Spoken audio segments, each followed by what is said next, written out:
Pemirsa, hujan yang disertai badai serta hujan es kembali terjadi di Kota Bandung, Jawa Barat. Akibat kejadian ini sejumlah pohon tumbang dan menimpa kendaraan yang sedang parkir.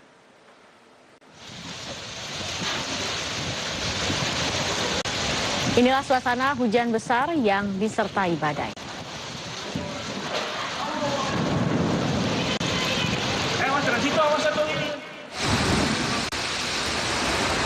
Selain hujan yang disertai badai, Kota Bandung sempat diguyur hujan es.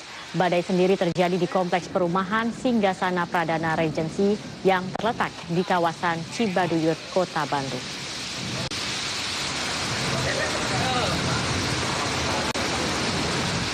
Sementara itu, akibat hujan yang disertai badai, sejumlah baliho dan pohon tumbang menimpa kendaraan yang sedang diparkir.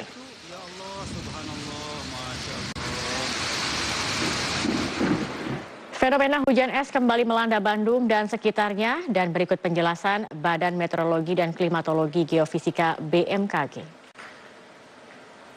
Berdasarkan keterangan BMKG, Indonesia tengah memasuki masa rawan badai tropis. Fenomena hujan es merupakan salah satu indikasinya. Kejadian hujan es disertai kilat atau petir dan angin kencang berdurasi singkat lebih banyak terjadi pada masa transisi, baik dari musim kemarau ke musim hujan atau sebaliknya. Indikasi akan terjadinya hujan es diantaranya 1 hari sebelumnya udara pada malam hingga pagi terasa panas. Udara panas disebabkan radiasi matahari. Mulai pukul 10 tumbuh awan cumulus dan berikutnya awan cumulus, cumulus ini berubah menjadi warnanya menjadi abu-abu atau hitam.